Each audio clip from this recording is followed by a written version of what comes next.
नमस्कार बच्चों। आज की इस वीडियो में स्वागत है उन सभी बच्चों का जो क्लास 7 से पास होकर के क्लास 8th में आ गए हैं। हम इस वीडियो में क्लास 8th की मैथमेटिक्स की बात शुरू कर रहे हैं। 8th क्लास की मैथमेटिक्स में आपका पहला चैप्टर है rational numbers.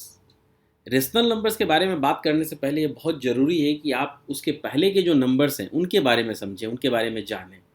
For example natural number से अगर हम नंबर्स की बात शुरू करते हैं तो नेचुरल नंबर्स क्या हैं, क्यों उनको हम नेचुरल नंबर्स कहते हैं, इसके ऊपर मैंने एक अलग से वीडियो बनाया था। मैं उस वीडियो का थोड़ा सा पार्ट आपके साथ इस वीडियो में शेयर कर रहा हूँ। आप पहले उस वीडियो को देखिए ताकि आप इस बात को समझ सकें कि नेचुरल नंबर्स क्या हैं, उसके बाद हम आगे की जानने बात से करेंगे। पहले आइए सबसे पहले हम जानते हैं नेचुरल नंबर्स। तो काउंटिंग के लिए जो नंबर्स इस्तेमाल होते हैं they are called natural numbers, जैसे 1 2 3 4 एंड सो ऑन। यहाँ पे एक बड़ा मजेदार सवाल आता है। किसी स्टूडेंट ने मुझसे एक बार पूछा था कि sir what is natural about this numbers, why do we call them natural numbers, आखिर इन नंबर्स को हम नेचुरल नंबर्स कहते क्यों हैं। मैंने फिर पूछा कि अच्छा एक बात आप लोग बताएं, सारे स्टूडेंट से मैं आप सबसे जानना चाहूंगा कि नेचुरल कहते किसको हैं, किस चीज को हम नेचुरल कहेंगे। आप कहेंगे पेड़, पहाड़, नदी, झरने, धरती, पूरा हमारा solar system, this all things are natural. हवा, पानी, किस क्राइटेरिया पे आपने इसको नेचुरल कहा? क्या क्राइटेरिया होता है किसी चीज को नेचुरल कहने का? किसी बच्चे ने मुझसे कहा कि सर जो चीज़ बहुत सालों से है, हजारों लाखों सालों से, उसको हम नेचुरल कहते हैं। मैंने कहा कि नहीं, बहुत सी चीज़ें हैं जो बहुत कम सालों से हैं। जैसे पेड़ अगर 10 साल पहले लगाए, 20 साल पहले लगाए, तो क्या वो नेचुरल नहीं होगा? वो आर्टिफिशियल हो जाएगा। पहाड़ अगर कुछ 100 साल पहले पैदा हुए हैं, कोई नदी, कोई तालाब, कोई झरना अगर कुछ साल पहले पैदा हुए हैं, तो क्या वो नेचुरल नहीं कहलाएँगे? तो नेचुरल कहेंगे किसको? ज़ाहिर-सी बात है, नेचुरल हम उस चीज़ को कहते हैं जिसे हमने नहीं बनाया, इंसान ने नहीं बनाया, मैन मेड नहीं है, जो कुदरत ने बनाया है। तो क्या इन नंबर्स को नेचर ने बनाया है? जी हाँ, ये numbers are already there in nature. हमने नंबर्स को बनाया नहीं है, हमने उन्हें सिर्फ नाम दिया है। फॉर एग्जाम्पल, अगर एक किसी पहाड़ को देख करके हम उसे एक नाम देते हैं हिमालय, तो इसका ये मतलब नहीं कि हमने उस हिमालय पहाड़ को बनाया है। अगर हमने एक नदी देखी और उसको एक नाम दे दिया गंगा या नर्मदा, इसका ये मतलब नहीं है कि हमने उस नदी को बनाया है। वो चीज़ थी, हमने सिर्फ उसे नाम दिया है। तो numbers are there in nature everywhere. हमने उनको नाम दिया है, अलग अलग क्वांटिटी को एक अलग अलग नाम दिया, आपने एक अलग अलग सिम्बॉल्स दिया। तो हम जो भी क्वांटिटी देखते हैं उन सबको एक सिम्बॉल्स देते हैं, बट इसका मतलब ये नहीं है कि वो नंबर्स पहले से नहीं थे। अगर आप नेचर में देखेंगे तो हर जगह नंबर्स हैं। पेड़ों में पेड़ों की पत्तियों की संख्या है हमारे, तो नेचर्स में हर जगह नंबर है। यहाँ तक कि जो जीव जंतु हैं जिन्हें गणित की समझ नहीं है, एक क्वांटिटी की समझ उनमें भी है, एक नंबर की समझ उनमें भी है। अगर किसी पक्षी ने बहुत सारे अंडे दिए हों, उसके एक अंडे को आप गायब कर दीजिए, आप देखिए उस पक्षी को पता चल जाएगा कि उसके अंडे कम हैं। उसको गिनती करने नहीं आती है, 1 2 3 4 बोलने नहीं आता है, लेकिन क्वांटिटी की समझ उसमें है। पशु के अगर कुछ 4-5 बच्चे हैं और उसके एक बच्चे को आप वहाँ से हटा दीजिए, गायब कर दीजिए, तो पशु जान जाएगा कि उसके एक बच्चे की संख्या कम हो गई है। तो इसका मतलब ये है कि एक नंबर का सेंस उन जानवर में भी है, एक पौधों में भी है। एक पौधा अपने अंदर जो फूल खिलाता है, उस फूल में पेटल्स के जो नंबर्स होते हैं, उन सब में भी एक काउंटिंग है, और वो काउंटिंग एक सर्टेन पैटर्न में फॉलो होती है। तो counting is very much there in nature, हमने उसे सिर्फ नाम दिया है। अब सवाल ये है कि क्या नाम देने के लिए हमने जो काउंटिंग में नंबर इस्तेमाल किए, वो 1 2 3 4 5 6 7 8 ऐसे किए, या 1 2 3 4 5 6 ऐसे किए, या अलग अलग भाषा में अलग अलग तरीके से हमने नाम दिया। तो भाषा के, संस्कृति के अनुसार नाम बदल सकते हैं, लेकिन नंबर की समझ, नंबर का सेंस, यानी नंबर के पीछे क्वांटिटी का जो सेंस था, वो सब जगह सेम था। तो क्या नेचुरल नंबर्स में हम फ्रैक्शनल नंबर्स नहीं ले सकते, टुकड़े वाले नंबर, डेसिमल्स वाले नंबर नहीं ले सकते? क्या वो नंबर्स नेचर में नहीं है? चलिए एक छोटा सा एग्जांपल लेता हूँ। जैसे मैं अगर कहूँ कि मेरी ये उँगलियाँ हैं, कितनी उँगलियाँ हैं? तो क्या आप ये कहेंगे कि ये अंगूठा इस उँगली के आधा है तो इसको हम आधी उँगली कहेंगे, ये 1 उँगली कहेंगे, एक सवा उँगली कहेंगे, ये पौना उँगली कहेंगे, ये चौथाई उँगली कहेंगे? ऐसा तो कुछ आप नहीं कहते। आप सारी उँगलियों को एक कंप्लीट उँगली काउंट करते हैं, 1 2 3 4 5। उसी तरह अगर एक पौधे में 5 पत्तियाँ हैं, या 4 फूल हैं, या 3 फल हैं, तो उनकी आकृति, उनके साइज़, उनके वेट के आधार पर उनकी गिनती में आप अंतर नहीं करते हैं। आप उन सबको एक-एक, एक-एक मुकम्मल काउंट करते हैं। यानी हर चीज़ अपने आप में एक पूर्ण है। तो इसलिए हम जब भी काउंट करते हैं, काउंटिंग में हम कभी आधा, पौना, सवा, डेढ़, ढाई की काउंटिंग नहीं लेते हैं। इसलिए जो काउंटिंग वाले नंबर्स हैं, जो नेचर में नंबर एग्ज़िस्ट कर रहे हैं, उन नंबर्स को हमने नेचुरल नंबर नाम दिया, और वो 1 2 3 4 5 6 एंड सो ऑन, वो नंबर्स बढ़ते चले गए। तो इस वीडियो में आपने देखा और जाना कि नेचुरल नंबर्स क्या होते हैं और उन्हें हम नेचुरल नंबर्स क्यों कहते हैं।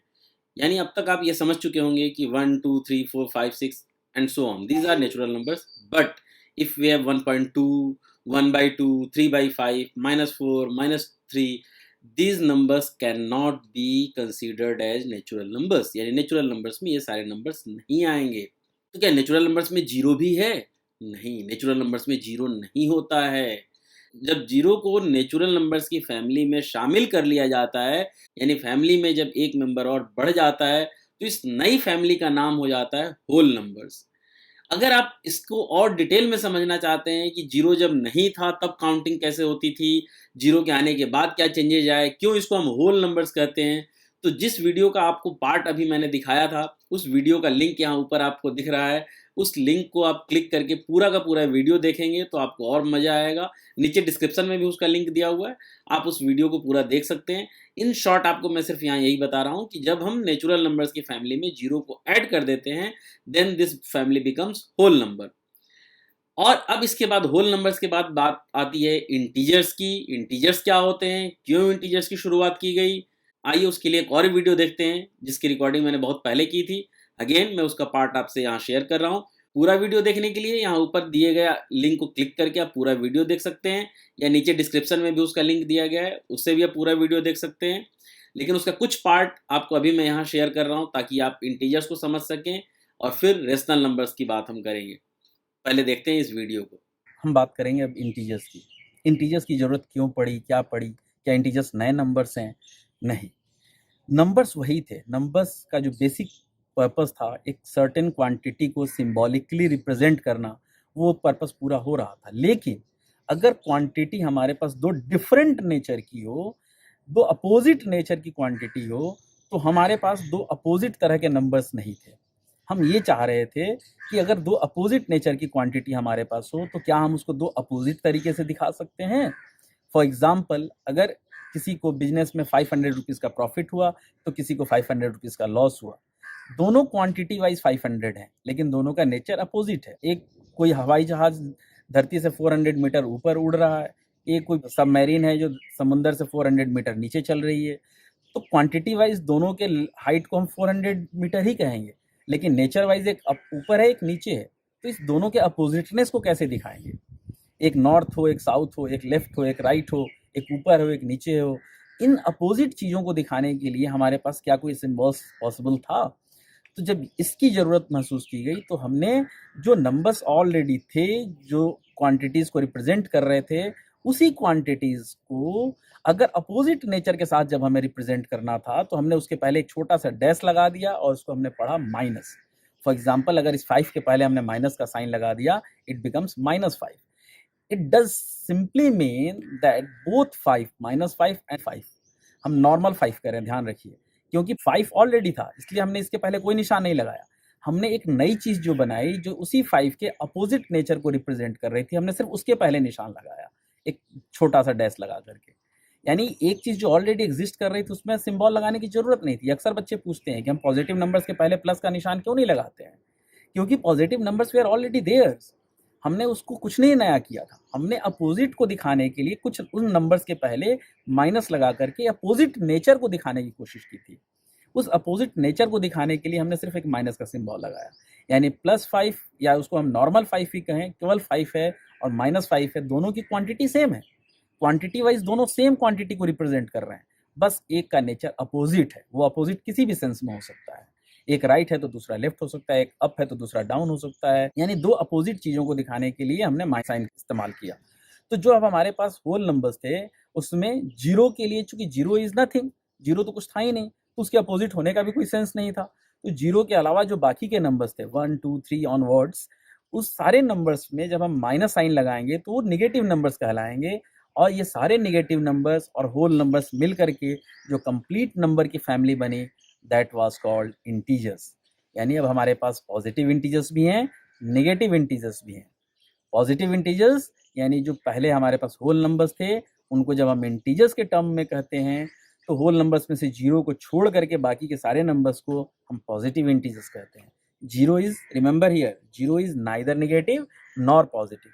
ना वो नेगेटिव है ना पॉजिटिव है. तो जो हमारे पास नेगेटिव इंटीजर्स हैं वो नए नंबर्स के तौर पे आप उसको ना कह करके ये कह सकते हैं कि जो हमारे पास नेचुरल नंबर्स थे उन्हीं क्वांटिटी को एक डिफरेंट सिंबल के साथ हमने जब रिप्रेजेंट किया तो कुछ डिफरेंट नंबर्स जैसे हमें दिखे, and this number set is called integers. तो यहाँ तक तो बात थी इंटीजर्स। तो अब तक हमने जाना नेचुरल नंबर्स क्या होते हैं, होल नंबर्स क्या होते हैं, इंटीजर्स क्या होते हैं। उम्मीद है आपको बहुत अच्छे से स्पष्ट हो गया होगा, क्लियर हो गया होगा कि इंटीजर्स क्या होते हैं और इनकी ज़रूरत क्यों पड़ी। अगर हम आपसे पूछें कि क्या 1 इंटीजर है, यस। अगर मैं आपसे पूछूं क्या -5 इंटीजर है, यस। अगर मैं आपसे पूछूं 0 इंटीजर है, यस। लेकिन अगर आपसे मैं ये पूछूं कि क्या -1/2 इंटीजर है, no, because fractions are not integers.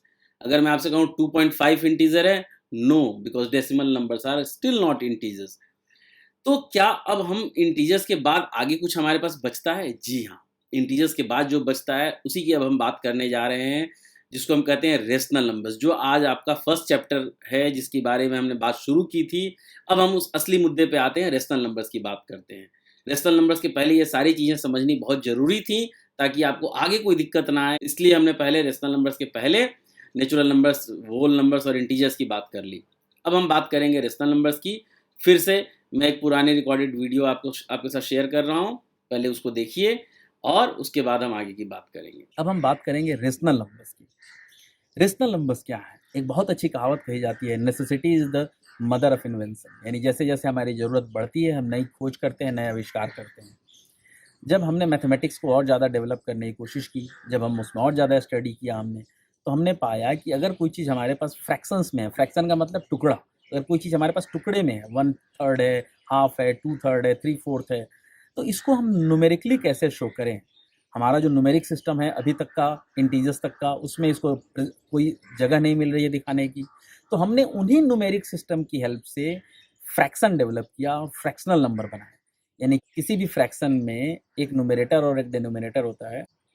यानी अगर किसी भी फ्रैक्शन को हम some integer upon some integers लिख सकें, then it becomes a rational number.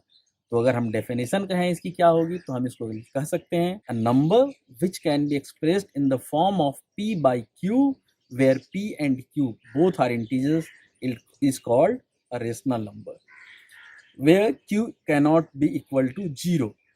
अब यहाँ दो इंटरेस्टिंग फैक्ट है। पहली बात कि p and q both are integers, ये बात को समझिए, यानी any integer upon any integer is a rational number. तो क्या हम कह सकते हैं कि 2 is not a rational number, क्योंकि 2 तो केवल 2 है, उसके अपॉन में कुछ नहीं है। बट यहाँ डेफिनेशन ये नहीं कह रहा है कि number which is in the form, यहाँ डेफिनेशन ये कह रहा है कि number which can be expressed in the form of p by q, यानी 2 can be expressed in the form of 2 upon 1, so 2 is also a rational number. अगर मैं आपसे पूछूं 1.5 रेशनल नंबर है, yes, it is also a rational number because 1.5 can be expressed as 15 upon 10 or 3 by 2, so it is also a rational number। तो कोई भी ऐसे numbers जिसको हम p by q के फॉर्म में एक्सप्रेस कर सकें is a rational number where p and q both are integers. For example 1.5 में जब हमने 15 by 10 किया तो 15 भी इंटीजर है, 10 भी इंटीजर है। अगर मैं 2 by 3 कहूँ तो 2 भी इंटीजर है, 3 by 3 भी इंटीजर है। 1 by 2 कहूँ तो 1 भी इंटीजर है, 2 भी इंटीजर है। इसलिए सारे फ्रैक्शनल नंबर्स जो हैं वो रेशनल नंबर्स हैं। इसमें एक और जो कंडीशन लगाई गई है, q is not equal to 0, क्यों लगाई गई है? Because any number cannot be divided by 0। बहुत से लोगों के मन में यहाँ एक और क्वेश्चन होता है कि any number divided by 0 is equal to infinity और नॉट डिफाइंड। इस चीज को भी मैं क्लियर करना चाहूंगा। तो अगर आप भी ये जानना चाहते हैं कि what is the result of any number divided by 0, तो आप इसी वीडियो को पूरा देखने के लिए यहाँ जो लिंक दिया गया है उसको क्लिक करिए और इस पूरे वीडियो को देखिए, तो आपको समझ में आ जाएगा और आपको ये भी पता चलेगा कि why a number can not be divided by 0। किसी भी नंबर को हम 0 से डिवाइड क्यों नहीं कर पाते हैं, क्या वजह है, वो भी यहाँ पर समझाया गया है। तो उम्मीद है आपको ये बात बहुत अच्छे से स्पष्ट हो गई होगी, समझ में आ गई होगी कि रेशनल नंबर्स क्या होते हैं। अगर आपको एक बार भी मन में डाउट लगे तो आप दोबारा से इस वीडियो को देख सकते हैं। देखिए बच्चों, वीडियो बनाने का पर्पस यही है कि क्लासरूम में तो कई बार आपको एक बार में बात समझ में नहीं आती है, तो आप संकोचवश या किसी भी वजह से आप दोबारा नहीं पूछ पाते हैं। लेकिन वीडियो को आप चाहे जितनी बार देखना चाहें देख सकते हैं, इसमें कोई रोक टोक नहीं है। आपको अपना कॉन्सेप्ट क्लियर करना है, सबसे इम्पॉर्टेंट बात ये है। तो आपको सारे नंबर्स के बारे में जब तक अच्छे से समझ में नहीं आएगा, आप उनके ऊपर क्वेश्चंस नहीं अच्छे से कर पाएंगे। तो अगर मन में कोई डाउट रह जाए तो एक बार फिर से वीडियो देखिए, फिर भी नहीं समझ में आया तो आप कमेंट्स में डाल करके मुझसे पूछ सकते हैं, या मेरा नंबर आपके पास है तो आप मुझे पर्सनली फ़ोन करके भी पूछ सकते हैं अगर कोई मन में डाउट है तो। लेकिन एक बार जब अब बात समझ में आ जाएगी तब हम क्वेश्चंस करेंगे। तब तक आप इसको 2-4 बार देखिए इस वीडियो को, और अगर कोई डाउट है तो आप मुझसे पूछिए। और अगर आपको अच्छा लगा हो तो आप लाइक और शेयर ज़रूर कर सकते हैं, ताकि आपके दूसरे साथियों तक भी ये वीडियो पहुँचे और उनको भी इसका फ़ायदा मिले। टिल देन, नमस्कार।